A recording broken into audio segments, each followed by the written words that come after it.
তো বন্ধুরা, সবাই কেমন আছো? সবাই ভালো আছে তো? তো দেখো, আমাদের বাড়িতে এখন মটন রান্না হবে।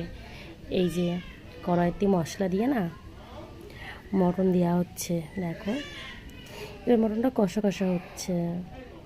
আমাদের বাড়িতে সবাই খুব ভালোবাসে মটন, শুধু আমার একটা ভাই ছাড়া, মাসির ছেলে, সে ভাইটা খায় না। তাছাড়া সবাই খুব ভালো লাগে। তো কষানো হচ্ছে। এবার না, মটন হিসেবে কড়াইটা না ছোটো হয়ে গেছে, তার জন্য কড়াইটা চেঞ্জ করা হয়েছে, বড় কড়াই দেওয়া হলো। এবার না কষানোটা হচ্ছে, তার জন্য আমি রান্না করছি না, আমার একটা বান্ধবী রান্না করছে। তো আমি বললাম যে একটু দাও, আমাকে খেয়ে দেখি কেমন হচ্ছে। কষা মাংস না আমার খুব ভালো লাগে খেতে। তা ও আমাকে দিয়েছে। তা আমি একটু টেস্ট করে দেখলাম। মটনটা এত সুন্দর না, কি বলবো, খেতে দারুণ লেগেছে, কি বলবো, এত সুন্দর। খাবে বন্ধুরা? চলে আসো, কষা কষা।